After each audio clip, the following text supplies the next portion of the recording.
Hola, bienvenido una vez más a Sabiduría para el Corazón. Estamos ya dispuestos a continuar con el estudio de Primera de Reyes capítulo 11 y 12 y Segunda Crónicas 11 y 12 también. Habíamos visto en el estudio anterior cómo hombres sabían hacer mucho dinero, pero ninguno de ellos había aprendido a cómo vivir. Estamos viendo la vida de Salomón y Roboam, dos grandes hombres que tenían todo, menos la vida que vale la pena vivir. Habíamos visto cómo Salomón tomó una actitud desafiante delante de Dios, diciendo, yo quiero hacer las cosas a mi manera. También había dicho, no desistiré hasta que haga esto a mi manera. La tercera actitud era, no me importa quién lastime. También habíamos visto que se negaba a escuchar los consejos. Y por último, no le preocupaban las consecuencias. ¡Qué tremendo! Y terminábamos el estudio anterior diciendo de que Dios se había enojado y Dios había levantado adversarios que estuvieron por el resto de la vida de Salomón. ¡Qué tremendo! Y decíamos que tal vez nosotros estamos en esta misma actitud, una actitud desafiante delante de Dios. Escucha las palabras de Chuck Swindoll, quien escribió en este pasaje de su libro Fracturas del Estrés. En el capítulo sobre el desafío dice que Dios largó los perros sobre Salomón. Escucha, él escribe poderosamente, Dios soltó a estos dos hombres contra Salomón. Atácalo, Hadad, atácalo, Rezón. Cuando tenemos la audacia para desafiar al Dios viviente, cuando caminamos contra su santidad y resistimos su autoridad sobre nuestras vidas, Él tiene maneras de llamar todo tipo de perros desde cualquier callejón. A veces vienen con la forma de un recuerdo, a veces con el desasosiego. Es como una adicción. Se queda, apesta, trabaja, acosa y te muele a golpes emocionalmente. Tal vez tu sentido de desafío se fortalece, te endureces y no cedes. Adivina qué. Dios acaba de llamar más perros de los callejones. ¡Atrápalo! ¡Altéralo! Dios es persistente cuando lidia con el desafío. Él no dará descanso a sus hijos que caminen deliberadamente lejos de su voluntad. Esto es lo que dice Chuck Swindoll en su libro Fracturas del Estrés. Damas y caballeros, este es un tema muy olvidado en nuestra era de la tolerancia. Es una era en la cual hemos recreado a Dios como un viejo abuelo tolerante y excesivamente cariñoso que suspira cuando los hijos pecan y desea que se hubiesen comportado bien. Salomón, ¿ha cambiado Dios? ¿Ha perdido un poco de su soberanía en los años? No. Pero según las acciones de Salomón, Dios había cambiado. ¿Recuerdas que al comienzo del reinado de Salomón, él ofrece 1000 holocaustos como sacrificio al único Dios verdadero? Ahora, al final de su reinado, hace altares a otros dioses. ¿Pero cómo? Porque según la teología decayente de Salomón, el único Dios verdadero se ha empequeñecido lo suficiente como para que Salomón crea que puede haber espacio en el universo para algunos otros dioses más. ¿Les está sucediendo esto a los cristianos hoy en día? ¿Nuestro gran e impotente Dios se ha vuelto pequeño e insignificante? Donald McConnell así lo piensa y escribe sobre esto en su libro titulado La trivialización de Dios. Déjame leerte los comentarios que abren el primer capítulo de su libro. Visita una iglesia el domingo por la mañana, casi todos lo harán, y probablemente encontrarán a una congregación relacionándose cómodamente con una deidad que se adapta muy bien a sus posiciones, que se amolda a las experiencias espirituales personales. Pero probablemente no encontrarás mucho temor reverente o ese sentido de misterio. Las únicas manos sudorosas serán las del predicador, inseguro si el sermón saldrá bien. Las únicas rodillas temblorosas serán las de la solista que está a punto de cantar. Aún así, el Nuevo Testamento nos advierte, sirvamos a Dios agradándole con temor y reverencia, porque nuestro Dios es fuego consumidor. Hoy en día, la reverencia y el temor se han reemplazado por la cavidad de familiaridad. El fuego consumidor se ha cambiado por la llama de una vela, sin calor, sin una luz que encandile, sin un poder purificador. Sería bueno revelar que el peor pecado de la Iglesia al final del siglo XX ha sido la trivialización de Dios. ¿Por qué? Porque preferimos la ilusión de una deidad más segura. Por lo tanto, con el tiempo hemos reducido a Dios a un tamaño más maniable. Qué tremendo. Es la realidad de nuestras iglesias hoy. Le sucedió a Salomón y puede estarte sucediendo a ti aún hoy. Tal vez tienes algún pecado que no hayas confesado y se ha puesto bajo la alfombra de tu conciencia. ¿Quieres realmente seguir a Salomón? Te pregunto, ¿tendrá Dios que levantar otro adversario contra ti con el fin de quebrar tu voluntad y doblar tus rodillas? ¡No! Detente ahora y di en tu corazón: Señor, como hijo tuyo me he mantenido tercamente a mi manera, a mi voluntad. Padre, perdóname, me entrego a ti. ¿Recuerdas? Comencé este estudio diciendo que cuando leía estas porciones de la palabra de Dios, vinieron algunas palabras a mi mente. La primera era desafío, la segunda era consecuencia, la tercera que quiero ver ahora es abundancia. Ahora, mientras el drama entre el rebelde Salomón y Dios se ha estado desarrollando hasta sus escenas finales, donde Salomón muere como un anciano amargado, algo más ha estado sucediendo.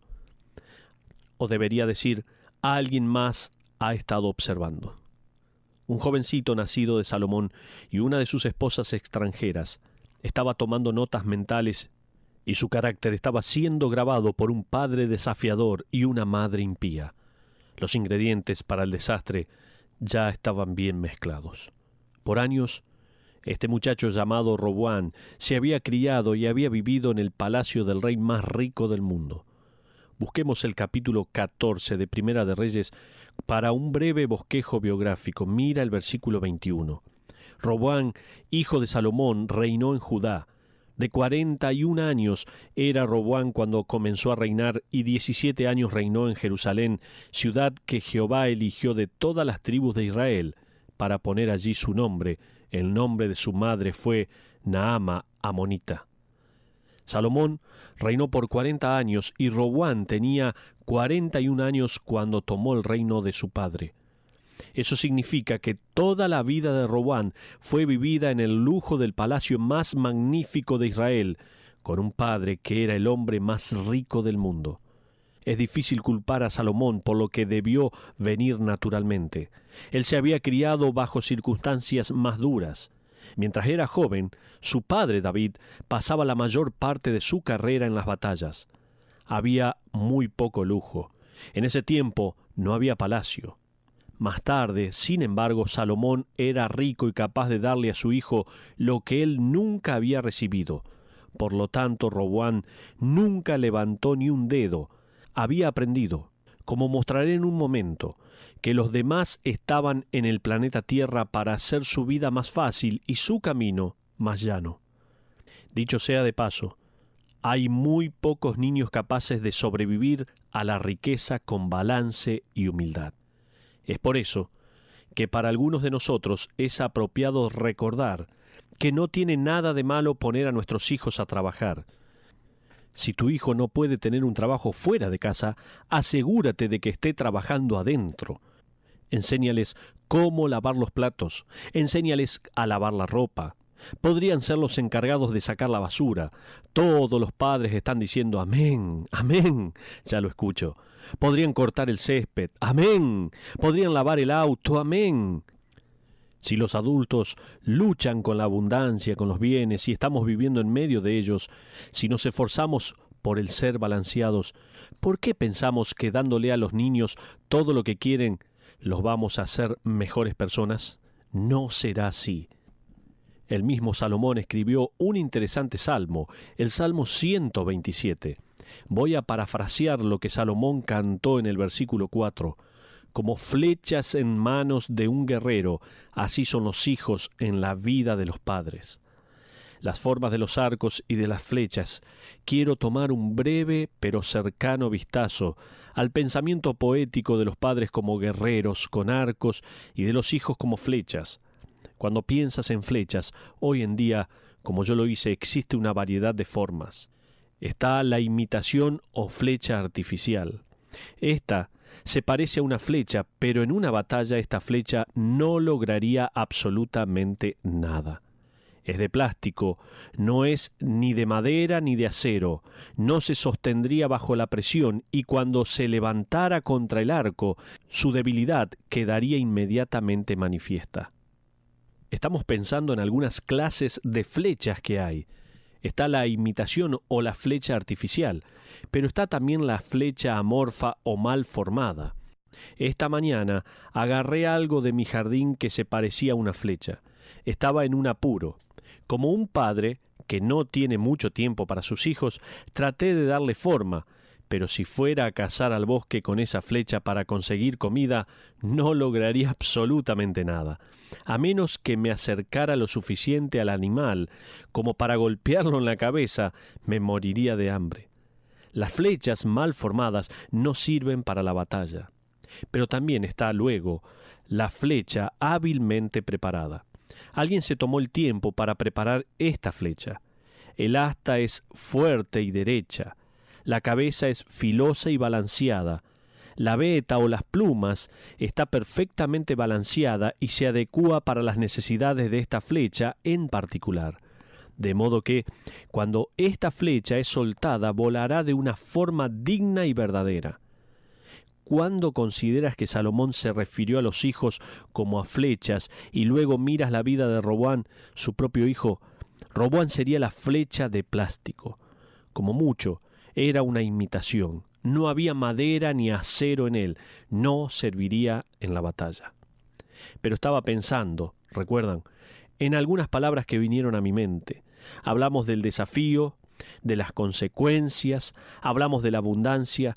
Quiero hablar de la cuarta y última palabra, el egoísmo. Fíjate cómo se describe a Salomón. Ve a Primera de Crónicas capítulo 29, versículo 1, donde David está hablando de su hijo Salomón.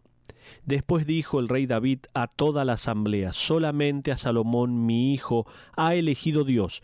Él es joven y tierno de edad, y la obra grande. Observa estas palabras, joven y tierno de edad.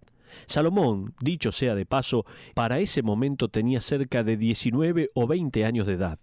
Ahora busca en Segunda de Crónicas, capítulo 13, versículo 6, y veamos cómo se describe a Roboam.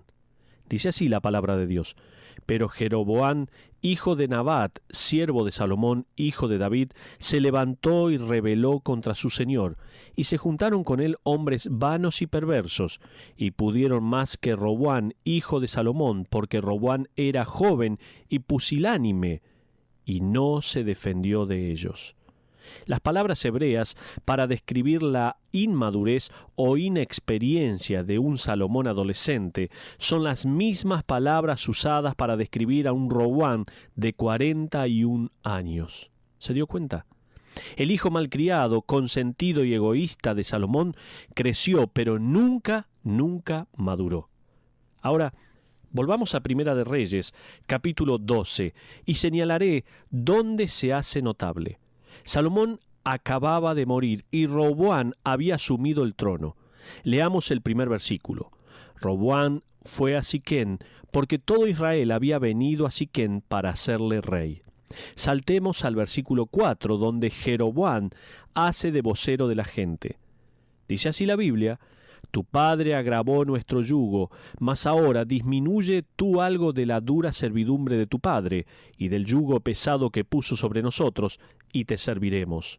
Leamos ahora los versículos 6 al 8. Entonces el rey Roboam pidió consejo de los ancianos que habían estado delante de Salomón su padre cuando vivía, y dijo: ¿cómo aconsejáis vosotros que responda a este pueblo? Y ellos le hablaron diciendo: si tú fueres hoy siervo de este pueblo, y los sirvieres, y respondiéndoles buenas palabras les hablares, Eso significa reducir los impuestos intolerantes y aminorar las demandas obligatorias de los trabajadores. Sigue la palabra, ellos te servirán para siempre. Pero él dejó el consejo que los ancianos le habían dado y pidió consejo de los jóvenes que se habían criado con él. ¡Ah! Eso es. Si buscas consejo, en muchos lugares ciertamente encontrarás a alguien que esté de acuerdo contigo. Ahora bien, Salomón no había estado en su tumba ni siquiera un día, y observa la manera en que su hijo le permite a estos jóvenes y malcriados consejeros que lo dirijan. Mira la última parte del versículo 10. Así le hablarás. El menor dedo de los míos es más grueso que los lomos de mi padre. En otras palabras, si piensan que Salomón mi padre era fantástico, si piensan que era sabio, yo tengo más en mi dedo meñique de lo que mi padre tenía en todo su cuerpo. ¿Puedes imaginarte tal osadía? Fíjate en los versículos 13 y 14. Y el rey respondió al pueblo duramente, dejando el consejo que los ancianos le habían dado, y les habló conforme al consejo de los jóvenes, diciendo, mi padre agravó vuestro yugo, pero yo añadiré a vuestro yugo. Es decir, incrementaré sus impuestos y sus labores. Sigue la palabra, mi padre os castigó con azotes, mas yo os castigaré con escorpiones. Significa un azote de 9 ramales. Esto habla de un gobernante que está totalmente fuera de foco. Es egoísta e inmaduro, de plástico. ¿Puede ver a los ancianos moviendo sus cabezas en desaprobación? Ahora observa las trágicas palabras del versículo 16. Cuando todo el pueblo vio que el rey no les había oído, le respondió estas palabras diciendo, ¿qué parte tenemos nosotros con David? No tenemos heredad en el hijo de Isaí. Esto es lo mismo que decir, escuchen, de la manera en que estamos siendo tratados, ¿a quién le importa si tenemos relación con David? ¿De qué nos sirve? Israel, a sus tiendas. Provee ahora en tu casa David. Entonces Israel se fue a sus tiendas. En otras palabras, Roboam, estás por tu cuenta. Ahora, en este punto, el reino unificado experimenta algo que no ha experimentado por cerca de 150 años, que es la guerra civil. Hermano contra hermano. Hay un principio en esto. Ser desafiante contra Dios desarrolla una división personal y genera diferencias dolorosas entre las personas. Lo vuelvo a repetir. El principio de ser desafiante contra Dios es que desarrolla una división personal y genera diferencias dolorosas entre las personas. Segunda Crónicas capítulo 10 nos informa que Roboam envía a un hombre a reunirse con el pueblo, como si nada hubiese ocurrido, y la tribu del norte apedrea a ese hombre hasta matarlo. Roboam no tiene idea de cómo guiar a la gente. Es una flecha de imitación lanzada a la batalla. En ese derramamiento de sangre, la grieta entre las naciones se concreta y la nación vivirá en un estado de desorden civil y de separación por los siguientes 400 años. Ser desafiante contra Dios genera una pérdida increíble, una pérdida de años, una pérdida de esperanzas, una pérdida de potenciales. Ser desafiante siempre, siempre destruye. ¿Está siendo desafiante delante del Señor? Le invito a orar y a arrepentirse en este momento. De nada sirve continuar con esa postura porque usted va a terminar destruido. Oremos. Padre, gracias por tu palabra. Gracias por permitirnos escuchar tu palabra y tú nos hablas a través de ella. Señor, oramos por aquellos que tal vez en este momento están siendo desafiantes delante de ti. Señor, que tú les perdones, que tú conmuevas su corazón y lleguen arrepentidos delante de ti. Te pedimos esto y lo hacemos en el nombre de Cristo Jesús. Amén.